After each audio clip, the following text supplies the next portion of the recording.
Welcome into Inside the Icebox here on the ESPN Houston YouTube channel. My name is Joe George alongside Jeremy Branham. You find us on Twitter at Joe George Radio at Jeremy Branham. Today's episode is brought to you by Blue Star Tequila, the world's first and only night harvested tequila. This is tequila at its natural, unfiltered best, made with 100% blue agave and totally additive free. You can find it near you at bluestartequila.com. We got a lot to talk about today. The Houston Astros, obviously, the offense is moving in the right direction. We'll talk about the injuries that keep on plaguing this team, and we'll take a look at Chandler Rome's quarter of the century all Houston Astros team and see where Jeremy Branham disagrees with him the most. Start with Jose Altuve. He's heating up, Jeremy. He's heating up. He's looking good. Going into Thursday's game, he was hitting, or going into Wednesday's game, 28 at-bats, 14 hits, 4 home runs, 8 runs scored, 7 RBIs, only 2 strikeouts. Jose Altuve is back. Yeah, I like how you said RBIs. A big fan of that. That's how you're supposed to say it. It is, according to MLA and AP rule. Yes. Yeah, that is how you say it. I agree. Yeah, he's really good. Jose Altuve is one of the best offensive second basemen of all time. Was struggling, not really to start the year. It was like after the first 2 weeks, like he started pretty good. Yeah. Like first week or two, I can't remember how long, and then he went into a major slump, and it made people wonder, and myself included, like, is Father Time catching up to Jose Altuve? And look, it might be. He could just be on a heater. Like, we'll see where his numbers end up. I don't think it was as bad as it was whenever he was in a slump. I mean, the numbers were bad. I didn't think he was as bad as that low point. And obviously, like, this week stretch that he's in, like, that's not sustainable over the course of a year. So I'm still very curious to see where his numbers stack up at the end of the season. But he at least shows that he has this in him. Like, he shows his upside is still amazingly high. So that's good because, I mean, it means that one of the offensive players that you were counting on still has it in him. Well, I think it's the reality. It's like at this age, there's going to be times where it starts slow. There's going to be maybe longer slumps than we're accustomed to with a guy like Jose Altuve. I think for the most part, like, people just need to breathe a little bit with Altuve. Like, there's never a reason to panic. For me, at least, like, it's not Christian Walker. It's not Jose Abreu. We'll talk about Christian Walker here in a little bit. But, like, overall, like, right now, Jose Altuve has shown nothing that he's slowing down to the point of real, honest, I would say, concern. Like, yes, I mean, slowing prior to down, the hot streak he was. But, like, I don't think, like, you're at the point where, like, you're worried he's going to be that for a whole season. Not yet. Based on the hot streak that he's currently on? No, just based on just it's going to balance out over time. Like, I don't think we're at a decline to the end of the Miguel Cabrera era for the Tigers. Yeah. Like, I don't think we're close to that at this point. Is it always going to be what it's been in recent memory? No, I don't think so. But, like, I don't think we're close to the end of the Jose Altuve as a very good baseball player era. You disagree? No, I don't disagree. The baseball player thing is interesting that you said that instead of offensive player. Okay. Because his defense is a liability. So, like, that's something that you can throw into the equation if I nitpick what you're saying. Now, if you're talking specifically offensively, no, I think he has a lot left in the tank. I don't think it's Miguel Cabrera in the final year of his deal or anything like that. I guess it depends on, like, what the bar is and what we're talking about. Like, and it's very easy to have this, Jose Altuve, he's the GOAT, and he's the best ever during a hot streak. Like, there's a very real chance that this is the best 2 weeks Jose Altuve is going to have this year. Early, Jose Altuve is still a negative WAR player early in this week. So, like, if you're talking full totality of the player, I think it's a different conversation than the offensive player. He has shown us that he still has it in him offensively to where he is not a hindrance in the lineup. And a long way from that. Like, he's a top-of-the-order hitter still, is somebody that can get hot and carry a team for a little while. No, I agree with that. But for how much longer, I don't know. I don't know. That's fair. Like, I don't know how long he's going to be like the player of the Altuve caliber that at this point you expect him to be. It's hard to know. I mean, we see players drop off at an older age in baseball very dramatically. Like, it doesn't feel like there is ever a real, like, a smooth transition from great player to bad player. It feels like you go from great to good to disaster. Yeah, usually I don't feel like there's fast. much of an in-between. No, usually it's almost like overnight at times. It's like all of a sudden, oh, it's gone. And it probably speaks to the margins being so thin in baseball, to where if you have any ounce of slippage, then it's like, okay, everybody's going to expose you. And look, again, we're not talking about Altuve being near that point. And hopefully with Altuve, it's more gradual. You know, like I saw him earlier this week compared to Biggio a bit in terms of their last few years, because Altuve's chasing 3,000 and all of these things. Like Biggio had a pretty gradual last few years where he was pretty good too. Like he was pretty good all of the final years up until the final one. So hopefully Altuve ages like that as opposed to Jose Abreu, for instance. Yeah. And I think he will. I think Altuve will be more of a gradual thing. I actually think Abreu's was a little more gradual than we saw. I think the home run power that we ignored, that went away from him in Chicago before he got to Houston, was more of a sign that I think we were led to really believe. It felt like it was more of a. I think we blamed it more on the White Sox, What's maybe weird? of what they did versus what happened here. And I think once he got here, we got hit with a hard reality. Are you a baseball savant guy? It depends. See, I'm a pretty big baseball savant guy because I like to know the reason for things. Sure. Like Jeremy Pena, why is he having a better year this year? And a lot of times it could be fluke. A lot of times it could be random. It could be BABIP. Like, oh, he's got a 400 BABIP when his normal BABIP is 280. Like, so a lot of times it can be randomness. But if you look at somebody like Pena, he has made a lot of strides in a positive direction to chase percentage. Like, he's still not great at it. He's still like in the 25th percentile. But last year, and every single year prior, he was like in the 8th percentile. Yeah. So he has made a tremendous improvement from where he used to be to where he is now. Still below big league average, but a tremendous improvement for where his bar was at.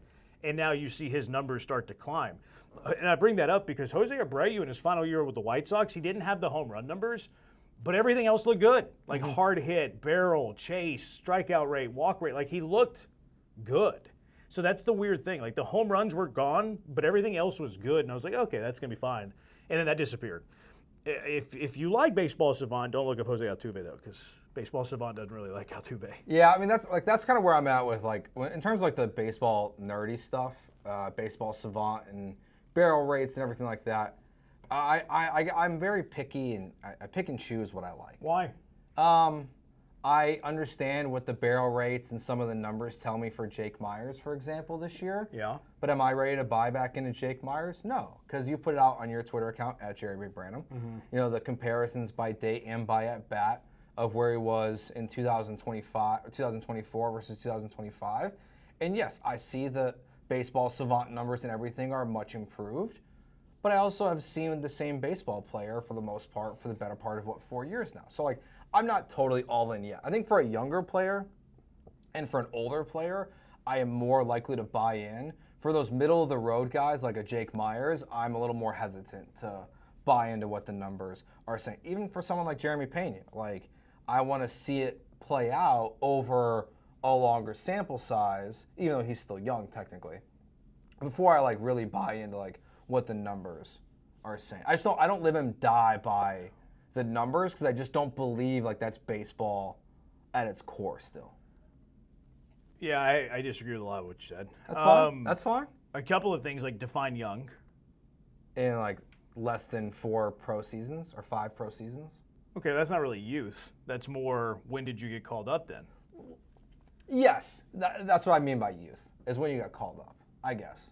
So, I mean, if Ronel Blanco got, his big league debut at like 30, 31? He's young by baseball standards.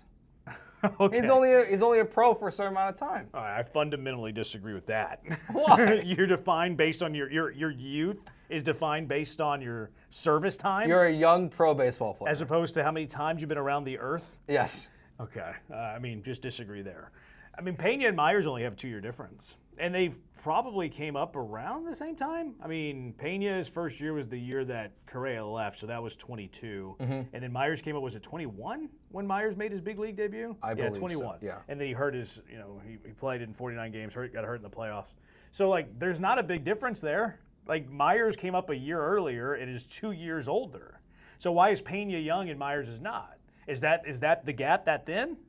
I think in baseball it can be. Okay. I don't think they're that different though in terms of like their successes and failures and struggles. Like I don't think specifically with those two guys, I don't think they're that different. Like I look at the baseball numbers and this baseball savant numbers. I'm like, okay, like what is Pena doing? What is Myers doing? How does it look? Do I believe what's in front of me? Yeah. Yes or no? Versus a Cam Smith, I'll trust more of baseball savant because he just got to the pros. Like what is, and we've seen him. He's turned it around in a major way offensively. He's doing very well in terms of like runs above, runs saved in the outfield right now. Like I'm more of a believer in the positive numbers or the negative numbers when you're young, when you're just to the bigs, I guess is the way to put it. I mean, I believe in player development. Like I believe in players getting better, especially players that have good work ethic, right? And Pena strikes me as a player who has good work ethic. Like you can tell he lives in the gym. Like you can tell that he cares about his production and all that stuff. The only real change that Pena has made this year is that he's laying off bad pitches at a higher rate. Still not even like a good relative to the rest of the league, but an improvement for him. Like his chase percentage is tremendously better than where it's been, which if you're swinging a good pitches, I think that elevates everything else. You're swinging a good pitch, which is Ted Williams' rule number 1 of hitting. Get a good pitch to hit. So that's going to send his average numbers up because he's swinging a better pitch. He's not going to get himself out. He's going to walk more. He's probably going to hit for more power because he's going to make contact with better pitches as opposed to pitches out of the zone. And then when you look at Myers is more about what I sense. And like it's kind of like I think the analytics back up the eye test here is I feel like Myers is, for lack of a better way of saying this, swinging for the fences less. Like he actually slugged better at this point last season than he did right now. Like he had more home runs, his slugging percentage was way higher. You look at some of the baseball savant stuff where that backs it up, where his contact rate is going up, but like his barrel rate isn't as much. His chase rate's a little bit better too. So I think to like sum it up with Myers and why I do think it's tangible-ish. Like I don't think Myers is a 300 hitter. I don't think Myers is like an 800 OPS guy. But why I think he could be improved for where he has been in the past is I do think that he is making an effort to try to make contact more and is sacrificing power to touch the baseball more often. All right, as to full transparency, in the case you're listening to the radio show version of this, Christian Walker was hit in the hand, but he's staying in the game as we're recording this podcast. But how do you feel about Christian Walker right now? What we've seen from his offensive, I wouldn't say turnaround, but recent stretch where it seems much improved. I like Walker. I think he's a good baseball player. He didn't get off to a good start. He's a good defensive player. The offense to me is, I think it's a guy that's trying to do too much on a new team. He hasn't, I mean, the numbers, you see slippage there, and you look at like some of the savant numbers. Like his chase rate's high, his whiff rate's higher, and I think it's a guy that's trying to do too much on a new team to try to make an impression. That's why I think that the walk-off home run he hit the other day, I think that's going to spark him. It's going to make him like at ease. It's going to make him comfortable. It's like, okay, well, I've helped this team start to win, and I think it's going to help him relax. Yep. And I think the moment that he starts to relax and just feels comfortable as a Houston Astro is whenever I think we see his numbers start to take off. And he has been a lot better over the last like month of the year. I know he had that stretch where he was like 0 for whatever, but the last month of the season versus the first month of the season have been night and day. I also think it's, not to poke fun at Jose Abreu too much here, but just I know it's different circumstances. Like one was a walk-off home run versus one was just a regular season didn't matter home run. But I'll never forget when Jose Abreu basically ripped his jersey off rounding third base at the Coliseum in celebration of his first home run like 3 months into the season. Where Christian Walker seemed just more like, this is what I'm supposed to do here, was hit the home run. Celebrate, yes, but reasonably. It's very positive. At the bare minimum, it's just positive to see with what he can get going. Hopefully that brings the confidence. We know he's changed some things. He changed his locker. Yeah. He changed the high socks. He had a mustache, then got rid of it. Do you have anything like that, Jeremy? No, I share with the audience. It tells you a guy that's reeling. But you don't have anything like that in your day to day. I used to work with someone that had to put their left sock on first every single day. I mean, I think I do that. But they don't. But they did it intentionally. Yeah. Like if they didn't put their left sock on first, it would ruin their entire day. I don't even know how you would know. Like I think I just do it like instinctually. They're so OCD, I guess is the way to put it. I have ADHD, so I'm very. No. I'm very. You know what makes you think I have ADHD? It's the ring. Oh yeah, I play with it. I do like routine. Like I'm a creature of habit. But in terms of like superstition, not really.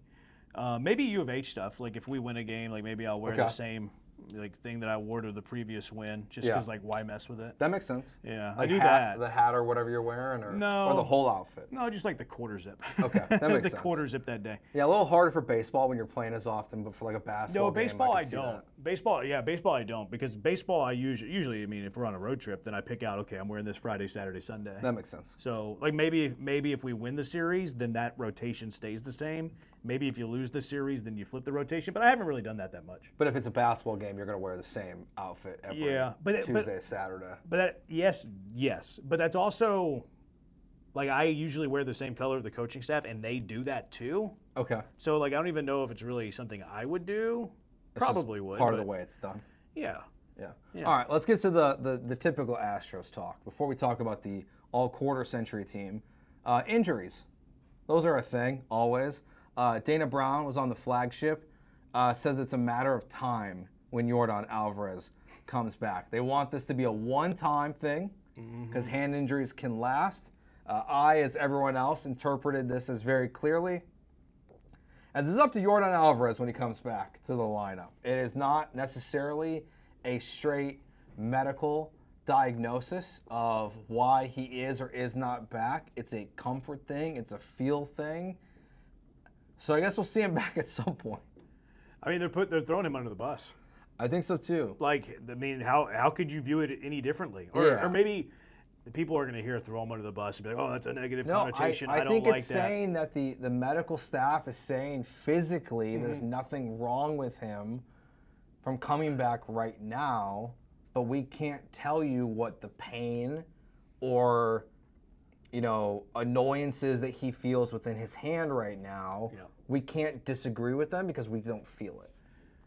At a minimum. I mean, Espada said the same thing. Yeah. Ahead of their game on Tuesday against the A's. Like, and look, maybe throwing him under the bus is too negative for people, and other people aren't going to like hearing that. But at the very minimum, they're putting the ball in Yordan's court. Okay, Yordan, like the training staff has checked you off. Like we've seen you run around the diamond and try to get baseball activities in. That's checked off. We've seen you hit in the cages. Like that is checked off. There's only I'm sure that they've done imaging. I know they came out at first and they said they're not doing imaging, and then they sent him home. We presume that he got imaging. I don't think they've ever been on record of saying that, but feels like an obvious thing to do. So like there's nothing structurally wrong. So hey, when Yordan says that he's ready to play baseball, then Yordan Alvarez is ready to play baseball. I at the very minimum, they've put the ball in Yordan's court to come to the ballpark and say, okay, I'm ready. And who knows when that's going to be? Like it could be by the time you're listening to the show. It could be back. Like it could be a week from now. It feels like we have no real resolution on when Yordan Alvarez will actually return to this lineup. I'm sure you guys have or will discuss this on the Killer Bees if you have not already, because I saw you tweet about it. Where do you want Yordan Alvarez to bat when he returns? Fourth to the lineup. Okay. I've wanted Yordan Alvarez to bat fourth all season. Like going back to spring training, going back to whenever he was injured. I can't remember. I don't know if I wanted Pena in the top of the lineup in spring training. But then after he got hot, I was like, yeah, you might as well just use Pena at the top of the order. It's working. Like, do all of that. I prefer Altuve in the 3 spot. I think he's a more natural 3-hole hitter. He's going off right now from the 3-hole. He won the MVP from the 3-hole. He's not a leadoff guy. Like the whole, they want to give him more time coming in from left field to get ready for his first at bat. Maybe it was true. I don't know. But he's not a natural leadoff guy. Like, he doesn't see pitches. He swings a lot. He doesn't walk much. He's not a traditional leadoff man.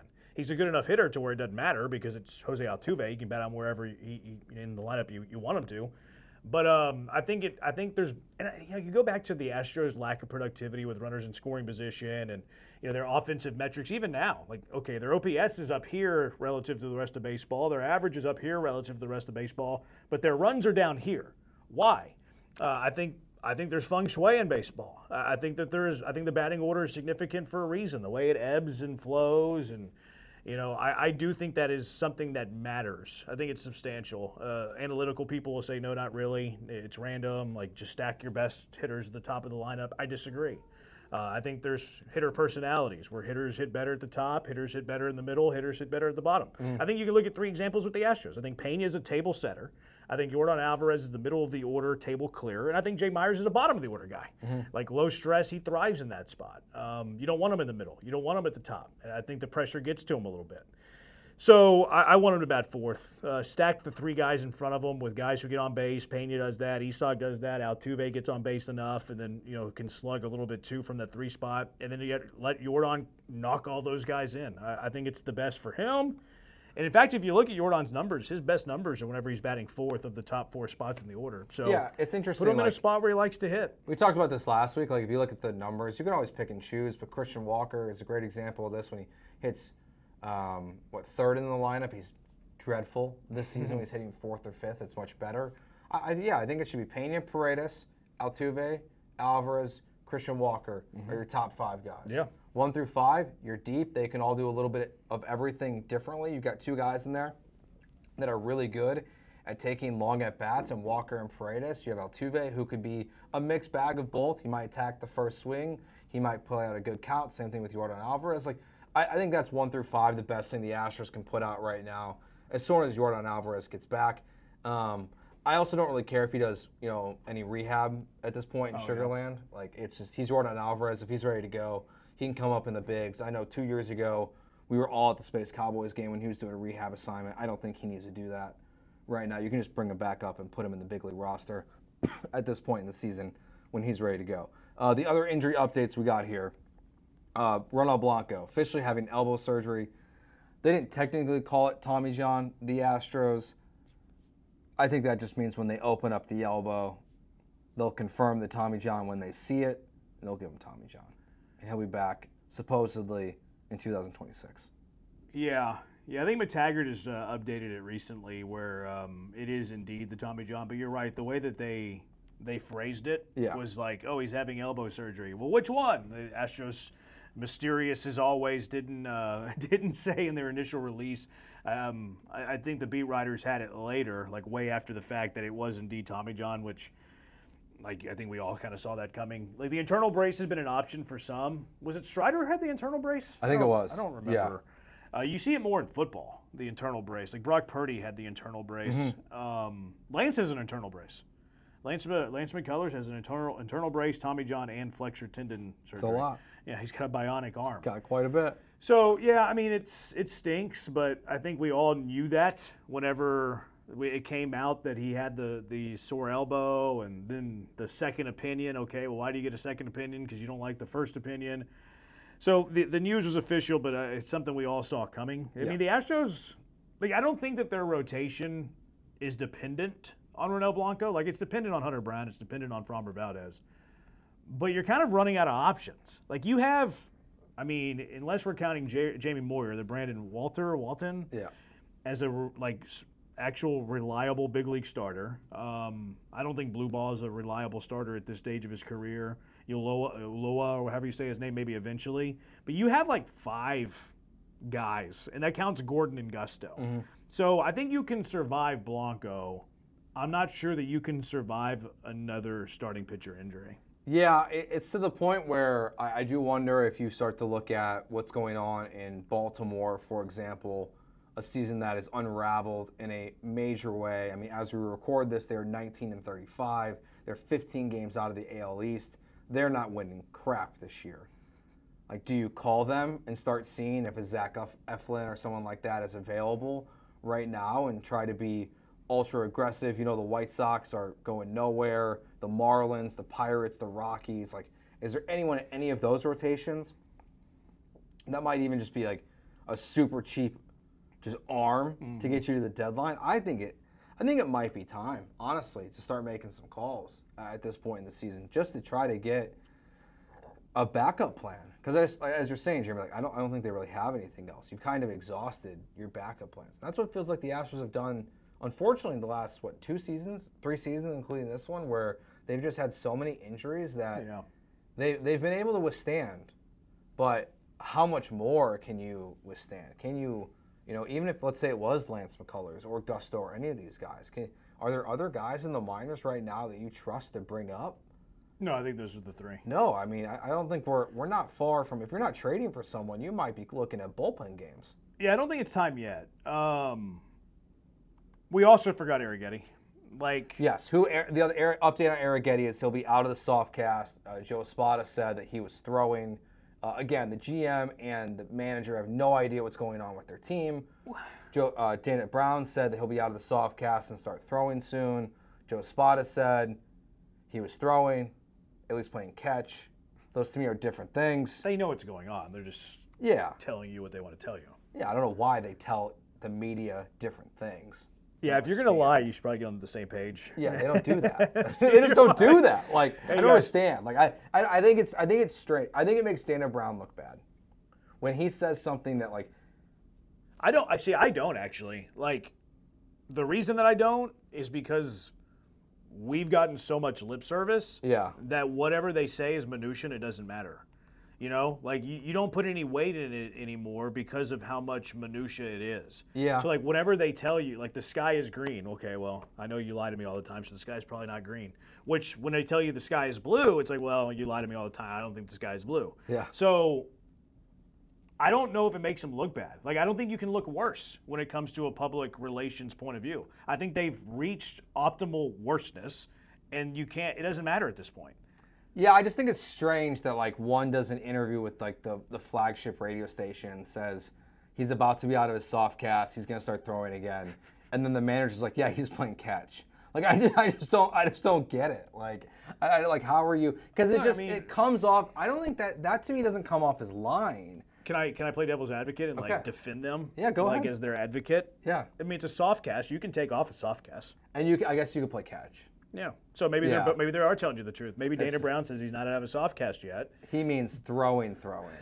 But Espada says, well, he's taking it off every now and then and throwing. Yeah. You're right. So it could technically be the truth. That's a point for devil's advocate Jeremy Branham here. And Dana's trying to be a little bit more tight-lipped because he's gotten in trouble in the past to be loose-lipped. And Espada, knowing that the organization has a reputation of lying, is trying to be as transparent and as honest with the media as he can be. That's true. Because I do think Espada is transparent. Espada will be guarded whenever he doesn't want to tell you something, but I don't think Espada, if we caught Espada in a lie. Not really. Yeah, and I'm not even sure that Dana Brown lies as much as Dana Brown just kind of exaggerates the truth and talks a lot. But I have noticed him start to do it less. Kyle Tucker's going to be here forever. Oh, Spencer Arrighetti's going to Rookie of the Year. Oh, Luis Garcia and Lance McCullers are going to be back in the summer of 2024. Although he did say the other day that Luis Garcia and Christian Javier are going to be back in the summer of 2025. So. Yeah, he said again today or on Wednesday, late July, early August for Luis Garcia. I mean, I guess I'm still confused on what happened. Yeah, I have a theory. What's your theory? That makes me look like a jerk. Is that what you're going to give me? I mean, I already talked about it. I don't think Luis Garcia has taken his rehab seriously. Oh, your tweet? I think we've had chunky. He does. Well, it's not the first time. And if anybody knows chunky, it's me. I know what a little bit of chunk looks like because I live it. No, he looks a little heavy to me. And we've also had texters text us in pictures of Luis Garcia partying. Oh, interesting. And not only partying, but whenever there's pictures of him, he's putting his hand up because he doesn't want to be photographed. So it's not only is he partying, because he can party, who cares? He's an adult, but he's embarrassed by his partying. Well, why would you be embarrassed by your partying? Because you don't want people to know you're partying. Why do you care if people think you're partying? Because you're not doing other things professionally. Yeah, it is weird because we haven't got a substantial update for an injury, at least with Lance McCullers. We knew he got re-hurt. With Luis Garcia, we know he got re-hurt last year. I don't know if he did. Yeah, we just don't know. He felt tightness. Yeah, it's been weird. And when do you feel inflammation? When you're heavy. I assumed he was getting another Tommy John at this point. So that's why, when I had heard a late July, early August, I was more confused. I thought we were talking more about next year with him because I assumed it was a Tommy John. All right, we'll take a quick break here. Let's hear from our friends at Blue Star Tequila about what night harvesting tequila is really all about.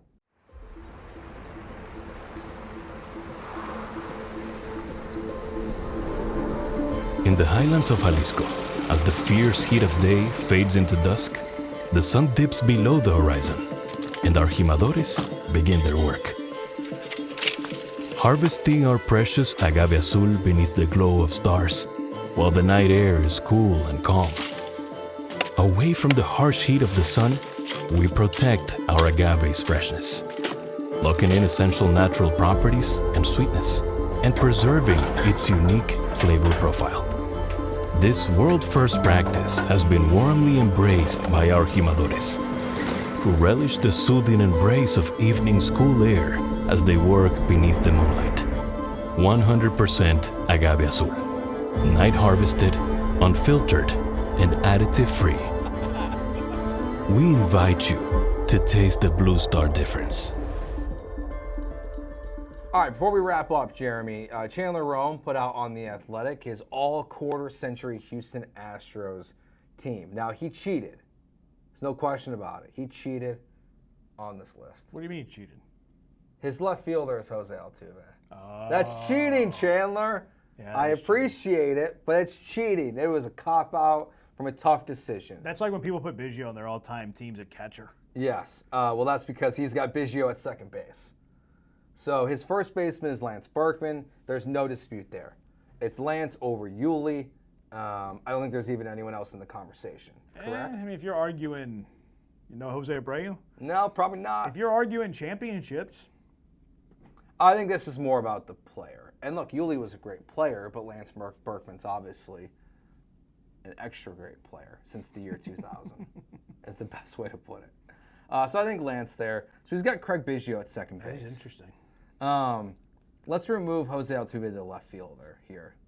If you had to choose all quarter-century team, Craig Biggio at second base, Jose Altuve at second base. Oh, it's Altuve.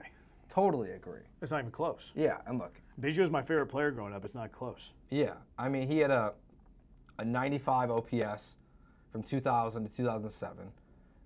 This is obviously not the best years of Craig Biggio's career. He got to 3,000 hits during this time, but it's Jose Altuve. He was 34 in 2000. Like Yeah.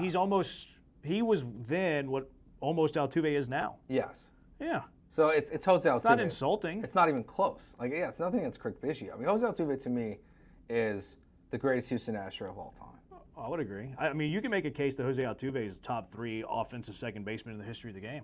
I mean, Yeah. you absolutely could. Absolutely. Yeah. I'm not even sure who would the people who would argue against it would be the people who bring up the trash cans, of course. Sure. But that's their only real argument. But even if you remove those, what we call it, 2 seasons, you still have one of the best second basemen ever. And he also, out there's evidence too that he was Didn't not use one it. of the users. Shout out Tony Shortstop, Adams. Carlos Correa, all quarter-century team. Any dispute with that? I mean, 2025. Pena's not close to Correa. Tim Bogar wasn't anywhere. No, there's no one near Carlos Correa. Same thing with Alex Bregman at third base. I can't think of. Vinny Castilla had great hair, but I think that was pre-2000. All right. Yeah, I figure the infield will be pretty cut and dry, besides Biggio. And I think that's pretty cut and dry. I think it's Jose Altuve. Catcher.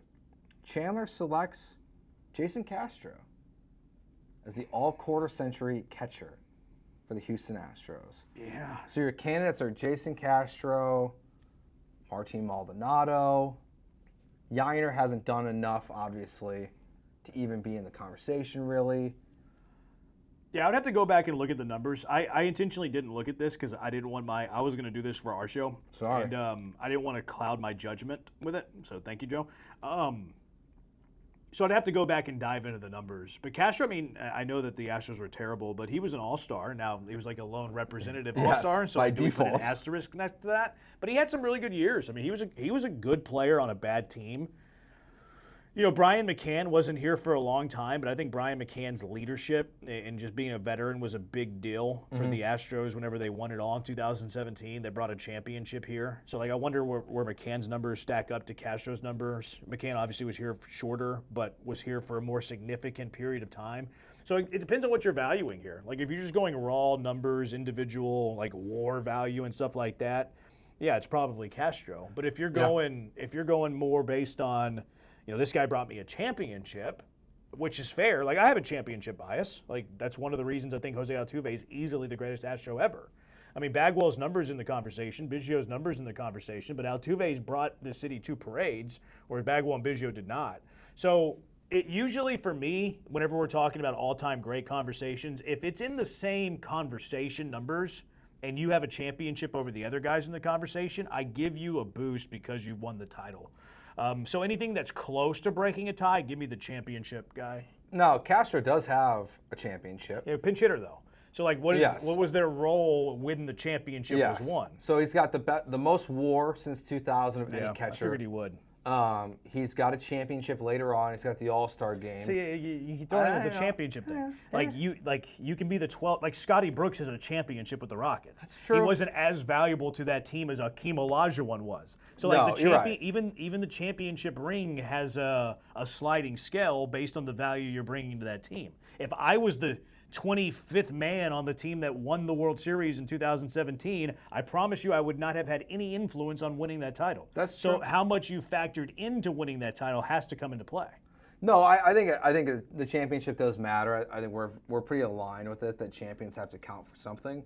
And look, the Astros era is very interesting. We talk about a quarter century. You've got a team that's pretty good early on, first 6-7 years. A team that's either mediocre or the worst team in baseball for the next basically decade. Yeah. And then the best team in the American League for the next decade after that. It's very different sections of this quarter century of where you fit in. Obviously, Jason Castro is going to be the only person on this list besides Jose Altuve that fits into that middle era of being on the worst teams in baseball, really. Because even Springer and those guys who we'll talk about here, or Bregman and Correa, they were mostly here for the good. Altuve and Castro are really the only guys on this list who were there for the dreads. Yeah, and that was probably a pretty short time. I'm wondering, too, this thought just came to me. Craig Biggio has played more outfield games this quarter century than Jose Altuve.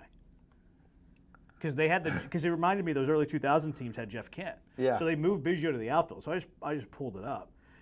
Biggio, this quarter century, let's see, he played 150 games in the outfield in 03. He played 149 games in the outfield in 04.